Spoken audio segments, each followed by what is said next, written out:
법제처장님께 좀 묻겠습니다. 네. 네. 어제 헌법재판소가 마은혁 후보 임명 관련 결정을 불과 2시간 전에 선고를 미루면서 변론을 제기했습니다. 이게 마은혁 후보 관련된 권한쟁의 심판을 한 달 만에 선고 기일을 잡은 것도 헌정사상 최초의 일이고, 또 불과 2시간을 앞두고 선고를 미루고 다시 잡은 것도 사실 헌정사상 최초의 일입니다. 저는 마은혁 기본적으로 후보에 대해서 최상목 대행이 반드시 임명해야 될 어떤 법적인 의무가 있습니까? 한번 말씀해 주시죠. 그 부분은 이제 헌법재판소에서 판결이 이제 선고된 이후에 이제 검토해야 될 문제이고요. 일단 저는 이런 말씀을 좀 드리고 싶습니다. 저는 헌법재판소에서 이 권한쟁의 심판과 관련해서 우리 권한대행께서 그 여야 합의를 요청하면서 일단 임명을 보류해 놓은 이 조치에 대해서 이걸 위법이라고 판단할 거라고 믿지 않습니다. 왜냐하면 권한대행께서 임명을 보류한 그 여야가 좀 합의해 달라고 한 이 이유는 헌법재판소의 정치적 중립성을 확보하기 위한 그걸 보장하기 위한 조치였거든요. 그러니까 그 여야 합의가 왜 필요하냐면 헌법재판소라는 것은 국회의 입법활동을 통제하는 기능을 가지고 있습니다. 다시 말하면 국회가 입법하면 그 위헌 여부를 가리고 또 탄핵하면 탄핵 여부를 가리는 거기 때문에 이게 기본적으로 국민의 기본권 보장도 있지만 국회의 입법활동을 통제하는 기능을 갖고 있기 때문에 이 헌법재판소의 재판관들은 국회에서 뽑을 때 그냥 일반 다수당의 그냥 단순 과반수로 뽑아서는 안 되는 거예요. 단순 과반수로 뽑아서는 안 되고 국회 전체의 의사가 포함된 사람을 뽑아야 국민 대표성이 인정되는 그런 통상적으로 헌법에서 여당 1명, 야당 1명 추천하고 마지막 3명을 추천할 때 네, 여야 합의로 계속 추천을 해왔고, 그렇습니다. 만약에 단순 표결로서만 할 수 있다라고 하면은 극단적으로 얘기해서 이제는 다수당이면은 다수당이 3명 다 추천할 수 있다는 얘기가 되는데, 그렇습니다. 그렇게 되면 헌법재판소가 정당성을 찾기 어렵다는 얘기 아닙니까? 그렇습니다. 그렇기 때문에 예를 들면 그 독일 연방헌법재판소가 우리 헌법재판소의 모델인데, 독일에서는 물론 의회에서 헌법재판관들을 이제 선출하지만 거기서는 제적 3분의 2로 뽑게 돼 있어요. 제적 3분의 2로 뽑게 법률을 만든 이유가 여야가 반드시 합의하라는 거예요. 여야 합의를 강제하기 위해서 그런 조문을 만들어서 그 여야 합의가 필요한 것이 바로 헌법재판소의 정적 중립성 때문입니다. 그래서 그렇기 때문에 우리는 그런 규정이 없지만 적어도 그동안 우리 국회가 질의하는데 지금 뭐 하시는 겁니까?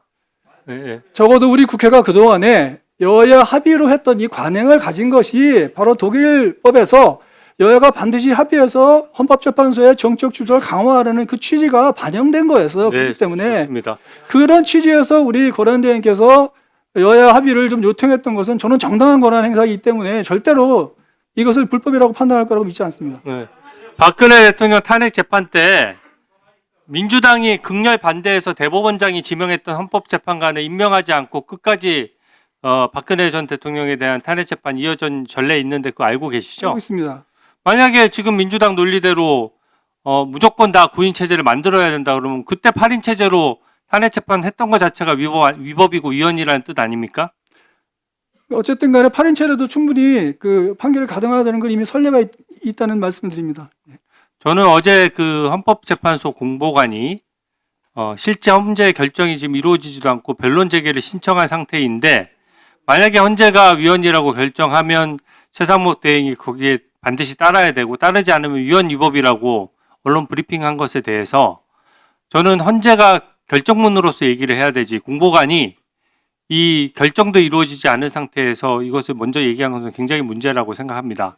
기본적으로 이 최상목 대행 같은 경우에는 설사 헌법재판소가 어떤 결론을 내린다고 하더라도 새로운 사정 변경이나 새로운 사유를 들어서 당연히 그 임명권은 대통령 권한대행에게 있기 때문에 대통령 권한대행이 판단해서 임명을 하지 않을 수 있는 거 아닙니까?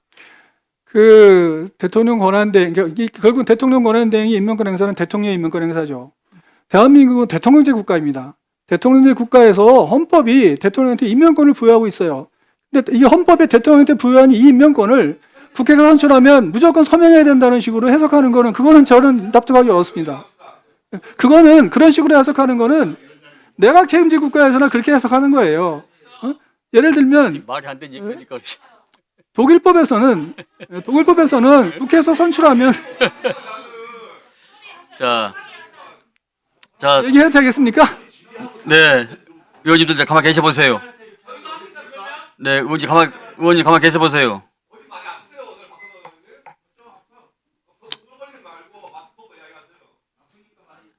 자, 이한규 차장님, 예.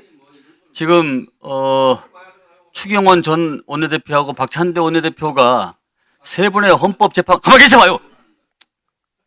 양쪽 다 가만 계셔봐요. 좀. 저 말을 끊으니까 좀 그 세 분에 대해서 합의를 봤기 때문에 청문회를 개최했고 청문회 개최 이후에 본회의장에서 투표를 했지 않겠습니까? 그 부분에서는 어떻게 설명하십니까? 실질적으로 합의가 안 됐으면 투표를 할 수 있고. 실질적으로 합의가 안 됐다는 것이 아니요, 합의가 됐기 때문에 청문회를 했고 청문회에 의해서 본회의 투표를 했지 않았습니까? 국민의힘에서 청문회 참석하지 않았지 않습니까?